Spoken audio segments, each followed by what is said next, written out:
Swanandi madam, Ajay दुखावली गेली ही गोष्ट खरी आहे, पण मी खरं सांगू का, अजय मनात नाही ठेवत काही. म्हणजे अजय एकदम हॅपी गो लकी आहे. अहो, दुसऱ्या दिवशी तिच्या डोक्यात सुद्धा नसेल काही. हा त्यांच्या मनाचा मोठेपणा झाला, पण म्हणून अशा माणसांना दुखवण्याचा अधिकार आपल्याला कोणी दिला राजवाडे? या सगळ्याचा मनस्ताप झालाच ना अजिंना. काय बोलू मला ना कळतच नाही या मुलीच्या बाबतीत. म्हणजे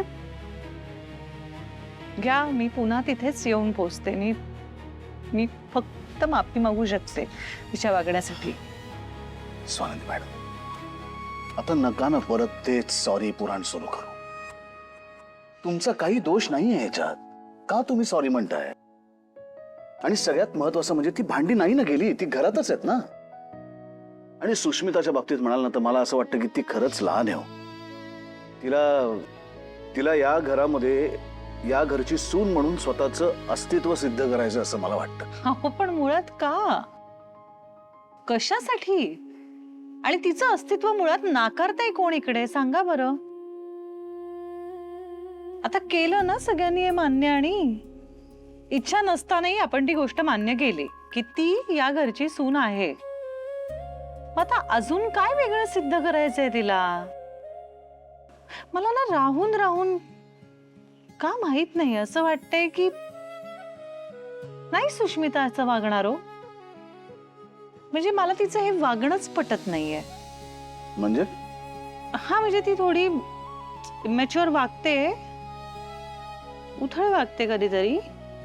तिच्या मनात नसतं काही, वाटेल ते बोलून टाकते. पण ती ती वाईट व्यक्ती नाहीये. म्हणजे माणूस म्हणून ना तिने आजपर्यंत वाईट विचार नाही केलाय कोणाबद्दल. आता ती जे काही वागते ते मला असं, ते तिच्या आतून नाही येते. हे असं इन्फ्लुएन्स्ड असतो ना आपण एखाद्याच्या बाबतीत.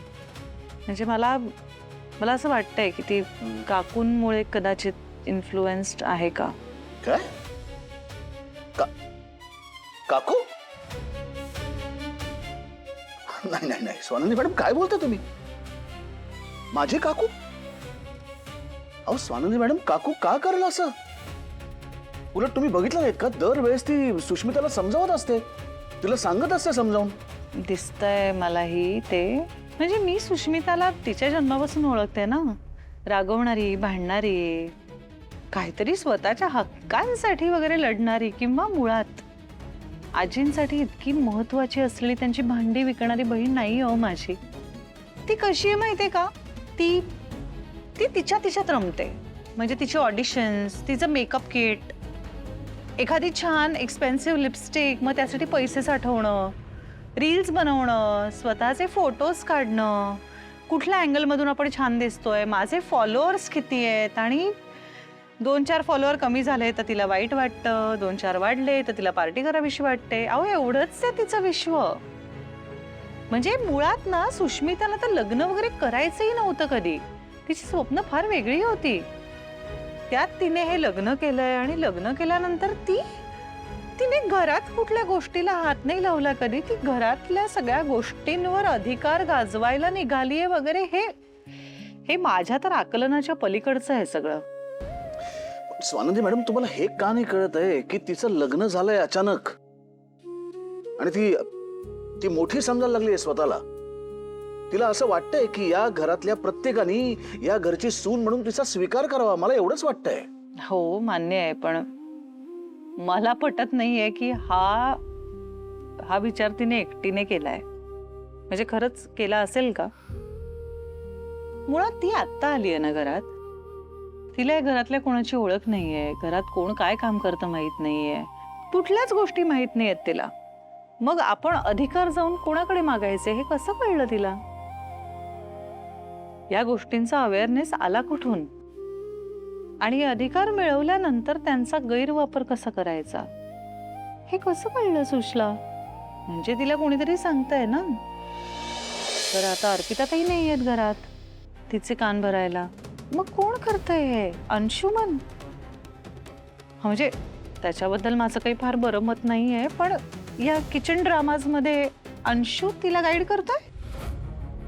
मला नाही वाटत आहे. म्हणजे सॉरी, पण मला तरी काकूंशिवाय दुसरं कुठलं नाव नाही सुचत आहे आता. तुम्ही हे म्हणत जरी असलात ना तरी मला ही गोष्ट पटत नाही. नाही, मला मला हे मान्य आहे की ती अंशुमनच्या बाबतीत जरा ओव्हर प्रोटेक्टिव्ह आहे. म्हणजे त्याच्या बऱ्याचशा चुका ती पाठीशी घालते, पण ती काकू काकू वाईट नाहीये हो. अहो, पण मुळात मी उगाच असं बोलेन का? मला माहिती आहे तुमच्या आयुष्यात काकूंचं स्थान किती मोठं आहे, त्या किती महत्वाच्या आहेत. पण मी सुद्धा कारण नसताना नाही बोलणार ना.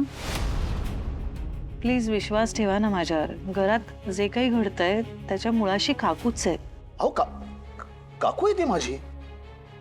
ती हे नाही नाही, मला हे तुमचं पटत नाही, अजिबात नाही. आणि या बाबतीत आपलं एकमत होऊ शकणार नाही. ओके, मला एक सांगा, मी आजपर्यंत कुठली तरी गोष्ट हवेत बोलली आहे का? मग पुरावा द्या ना. तुम्ही जे काही बोलताय त्याच्याबद्दल तुमच्याकडे काही पुरावा असेल तर मग आपण पुढे बोलू. तुम्हाला कळते का, माझी काकू माझी फक्त काकू नाहीये, ती माझ्या आईच्या स्थानी आहे. माझ्यासाठी सर्वोच्च स्थानी आहे ती. तुम्ही तिच्याबद्दल बोलताय, मग पुरावा द्या मला. आणि जर तुम्हाला पुरावा नाही मिळाला स्वानंदी मॅडम, तर तुम्हाला काकूचं माझ्या मनातलं आणि या घरातलं स्थान मान्य करावं लागेल. आणि लवकरात लवकर पुरावाही आणेन, तुम्हाला दाखवूनही देईन. जसं दिसतंय किंवा इतकी वर्ष दाखवलं जात आहे तसं नाहीये. स्वानंदी मॅडम, माझ्या आई वडिलांनंतर काकूनी माझा सांभाळ केला. मी जसं तिला माझ्या आईच्या स्थानी मानतो ना, तसंच तिच्या तीनही मुलांना, माझ्या चुलत भावांना मी माझ्या मुलासारखं मानतो. या कुटुंबामध्ये वादावादी, भांडण होऊ नयेत, हा माझा कायमच आग्रह होता, आहे आणि कायम राहील. हे घर एकसंध राहावं, याच्यात फूट पडू नये, अशीच माझी इच्छा होती, आहे आणि कायम हीच असेल. त्यामुळे तुम्ही करा तुम्हाला जे वाटतंय ते, पण जे कराल ना ते विचार करून करा. कारण माझं कुटुंब माझ्यासाठी कायमच महत्वाचं होतं आणि कायमच महत्वाचं राहील.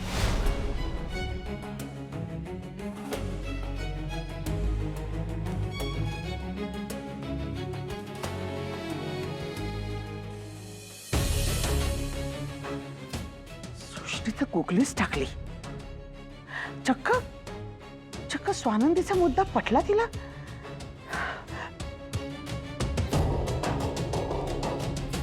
काय रे, ती काय बोलतीये? इकडे आल्यापासून पहिल्यांदाच तिच्याबद्दल चांगलं बोलली असेल ना ती. शेवटी बहिणी आहेत ना, नातं कधीतरी वर डोकं काढणारच. पण नाही, काही झालं तरी सुशा डोक्यात आणि मनात म्हातारीबद्दल, समरबद्दल आणि स्वानंदीबद्दल सतत राग राहायला पाहिजे. कसं मॉम? हे बघ, आपण ना सुशा अधिकारांचा वापर करूया आणि या घरात उत्साहात मांडूया. काल अप्पीचं झालं, आज भांड्यांचं झालं, आता उद्या काहीतरी नवीन.